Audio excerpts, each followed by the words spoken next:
छलावा। रामपुर गांव के रहने वाले सुदीप की बारात दुल्हन लेकर वापस लौट रही थी। सुदीप अपनी पत्नी के साथ कार में था और बाकी के लोग बस में। सुदीप की कार बस के साथ साथ ठीक उसके पीछे चल रही थी। रात बहुत हो चुकी थी और सुदीप की पत्नी रीमा को जोरों से नींद आ रही थी। ड्राइवर कार चला रहा था। तभी रीमा ने सुदीप से पानी पीने के लिए कहा। मुझे बहुत जोर से प्यास लगी है, पानी चाहिए। अरे रीमा, पानी तो खत्म हो गया है, अब क्या करें? गांव पहुंचने में तो अभी काफी देर लगने वाली है। लेकिन इतनी देर प्यासी कैसे रहूंगी? आप लोग परेशान मत होइए, यहाँ आगे एक जगह पानी मिल जाएगा। कुछ दूर जाकर ड्राइवर ने कार को रोक दिया। सड़क के किनारे एक हैंडपंप बना हुआ था। सुदीप कार से पानी लेने के लिए उतरने लगा। रीमा ने उसे कहा कि वो भी कार में बैठे बैठे थक गई थी और 2 मिनट के लिए उतरना चाहती थी। आप दोनों की अभी अभी शादी हुई है, हाथों में मेहंदी लगी हुई है, ऐसे में आधी रात को सुनसान जगह रुकना सही नहीं है। पानी मैं लेकर आता हूँ। लेकिन मुझे बाहर जाना था। शायद ड्राइवर भैया सही कह रहे हैं रीमा, हमें बाहर नहीं जाना चाहिए। ड्राइवर बाहर उतर गया और रीमा कार की खिड़की से बाहर देखने लगी। कुछ देर में ड्राइवर पानी लेने गया और पानी लेकर वापस आ गया। उसने पानी की बोतल रीमा को दे दी। रीमा ने जल्दी से पानी पी लिया। लेकिन इस बीच में बारात की बस जो अब तक आगे आगे चल रही थी वो दूर निकल गई और रीमा, सुदीप और ड्राइवर उस सुनसान रास्ते पर अकेले रह गए। ये देख सुदीप ने ड्राइवर से कहा कि वो कार को थोड़ा तेज चलाए ताकि बस के पास पहुंचा जा सके। ड्राइवर ने सुदीप की बात को मानते हुए कार को तेज चलाना शुरू कर दिया। लेकिन काफी देर के बाद भी कार बस तक नहीं पहुंच पाई। भैया 1 घंटा हो गया लेकिन अभी तक कहीं बस नजर नहीं आ रही है। इतनी दूर तो नहीं निकली थी, आखिर हो क्या रहा है? तभी रीमा की नजर सड़क के किनारे एक हैंडपंप पे पड़ी। उसने देखा कि ये वही हैंडपंप था जो कुछ देर पहले रास्ते में आया था और जहां से उन लोगों ने पानी लिया था, क्योंकि उस हैंडपंप का भी हैंडल टूटा हुआ था। ड्राइवर भैया, आप गलती से कार वहीं लेकर आ गए हैं। हाँ, मुझे भी ऐसा ही लग रहा है, लेकिन ये सब हो क्या रहा है? वो देखिए, हैंडपंप के पास कोई है, उससे पूछ लेते हैं। सुदीप, रीमा और ड्राइवर ने देखा कि एक बूढ़ा आदमी हैंडपंप से पानी भर रहा था। आप हमें यहाँ से रामपुर जाने का रास्ता बता सकते हैं? रामपुर तो 2 किलोमीटर पीछे छूट गया, तुम लोग वापस जाओ। नहीं, ऐसा नहीं हो सकता, हम वहीं से आ रहे हैं, वहाँ रामपुर गांव नहीं है। भाग जाओ यहाँ से, ये रास्ता बहुत खतरनाक है। यहाँ एक छलावा घूमता है, अगर तुम उसके चक्कर में फंस गए तो कभी यहाँ से बाहर नहीं जा पाओगे। ये सुनते ही ड्राइवर, सुदीप और रीमा बुरी तरह से डर गए। सुदीप वहां से कार लेकर निकला, लेकिन काफी देर हो गई और वो लोग उसी रास्ते पर घूमते रहे। अब उनको समझ आ गया था कि वो छलावे में फंस चुके थे। तभी रीमा ने धीरे से सुदीप के कान में कहा, किसी भी बहाने से हमें इस ड्राइवर को कार से उतारना होगा और कार तुम्हें चलानी होगी। लेकिन ऐसा क्यों? क्योंकि ये ड्राइवर ही कार से बाहर उतरा था और उसी वक्त छलावे ने इसे पकड़ लिया होगा। अगर हमने इसे यहीं छोड़ दिया तो हम बच सकते हैं। सुदीप रीमा की बात मान लेता है और ड्राइवर को कार रोकने के लिए कहता है। उसके बाद सुदीप खुद भी कार से उतर जाता है और ड्राइवर को बाहर आने के लिए कहता है। ड्राइवर बाहर निकलता है और सुदीप उसे धक्का देकर खुद गाड़ी में बैठ जाता है। सुदीप और रीमा वहां से भाग निकलते हैं। कुछ दूर जाने पर उन्हें अपनी बारात वाली बस नजर आती है। तुम ठीक कहती थी रीमा, ये देखो हमारी बस नजर आ रही है। अच्छा हुआ उस ड्राइवर को वहीं फेंक दिया। बिल्कुल ठीक कहते हो तुम। अब हमें ये कार छोड़कर सब लोगों के साथ बस में बैठ जाना चाहिए। सुदीप कार को बस के आगे रोक देता है और वे दोनों अपने घर वालों के साथ बस में बैठ जाते हैं। बस आगे बढ़ने लगती है। थोड़ी देर बाद सुदीप की नजर बाहर हैंडपंप पर पड़ती है। ये वही हैंडपंप था जिसके पास से वो पहले 2 बार गुजर चुके थे।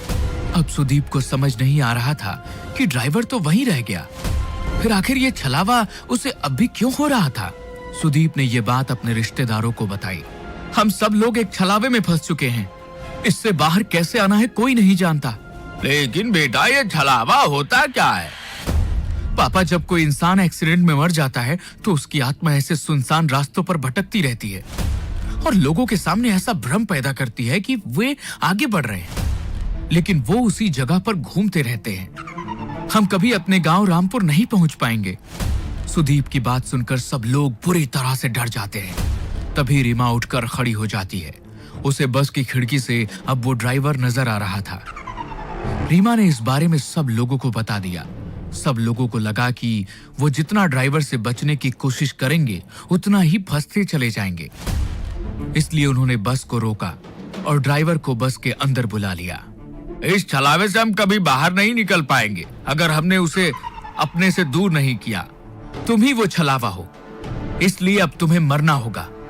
अपनी जान बचाने के लिए खत्म कर देंगे। ऐसा कहते ही सुदीप और उसके पापा मिलकर ड्राइवर को मार देते हैं। कुछ ही देर बाद वो अपने गांव रामपुर पहुंच जाते हैं। वहां पर रीमा का स्वागत किया जाता है, लेकिन रीमा जैसे ही सिंदूर वाले पैर लेकर आगे बढ़ती है, उसके पैरों के निशान नहीं बनते। ये देखकर सब हैरान रह जाते हैं। बहू के पैरों के निशान क्यों नहीं बन रहे? इसका मतलब हमारी बहू के ऊपर कोई बुरी आत्मा का साया है। अब क्या करें? ये हमारी बहू नहीं बल्कि वो बुरी आत्मा है जिसकी वजह से हम फंस चुके हैं। नहीं, ऐसा नहीं है। मैं रीमा हूँ। मेरे साथ कुछ मत कीजिए प्लीज। अगर हमने तुझे छोड़ दिया तो हम सब मारे जाएंगे। नहीं, ऐसा मत कीजिए। मैं छलावा नहीं हूँ, मेरा भरोसा करो। ये आपका बेटा छलावा है। ये आपको जैसा दिखा रहा है ना, सब कुछ पैसा ही नजर आ रहा है। लेकिन कोई भी रीमा की बात पर यकीन नहीं करता। वो लोग उसे मारते नहीं हैं, लेकिन एक कमरे में कैद कर देते हैं। सुदीप के चाचा का बेटा राहुल ये सब कुछ चुपचाप देख रहा था। उसे लगा कि रीमा के ऊपर घर के सब लोग अत्याचार कर रहे हैं। इसलिए वो रात के वक्त उस कमरे में पहुंचा जहां रीमा को कैद किया गया था। तुम चिंता मत करो रीमा, मैं तुम्हें यहाँ से बाहर ले जाऊंगा। हाँ, प्लीज मेरी मदद करो। राहुल रीमा का हाथ पकड़कर उसे वहां से बाहर ले जाने के लिए निकलता है। तभी वहां पर परिवार के बाकी लोग आ जाते हैं। वो राहुल को वहां देखकर नाराज हो जाते हैं। ये तुम क्या कर रहे हो? मेरी पत्नी को कहां लेकर जा रहे हो? मेरी पत्नी का हाथ कैसे पकड़ा तुमने? आप लोग रीमा के साथ गलत कर रहे हैं। मैं उसे यहाँ से बाहर निकाल रहा था। तुम ऐसा नहीं कर सकते। आप मुझे नहीं रोक सकते। मैं रीमा को लेकर जाऊंगा। राहुल के इतना कहते ही सुदीप उसे धक्का देता है और राहुल दीवार से टकराकर वहीं गिर जाता है। उसके सिर से खून बहने लगता है। लेकिन तभी राहुल जैसा दिखने वाला एक और शख्स वहां आकर खड़ा हो जाता है। घर के लोग समझ ही नहीं पा रहे थे कि ये सब हो क्या रहा था। राहुल, तुम तो बेहोश हो गए थे।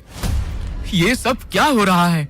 ये सब इस रीमा की वजह से हो रहा है। हमें इसका कुछ करना होगा। ठीक कहती हैं आप माँ।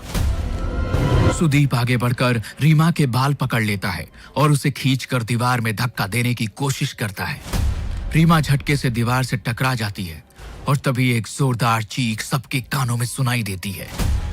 लेकिन यह चीख रीमा की नहीं बल्कि सुदीप की थी।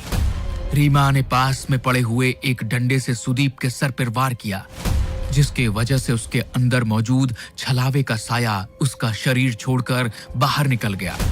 सुदीप कुछ देर के लिए बेहोश होकर गिर पड़ा, लेकिन बाद में सब कुछ ठीक होने लगा।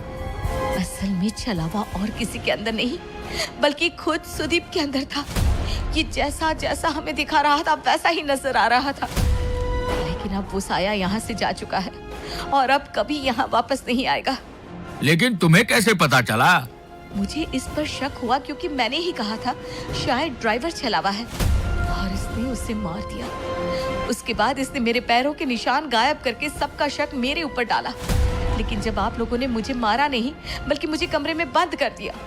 जब राहुल मुझे बचाना आया तो उसने मेरा हाथ पकड़ा ही नहीं था। छलावे की वजह से सबको ऐसा नजर आ रहा था। सुदीप ने उसे मारने की कोशिश की। तब मुझे समझ में आ गया कि असली छलावा सुदीप के अंदर मौजूद था।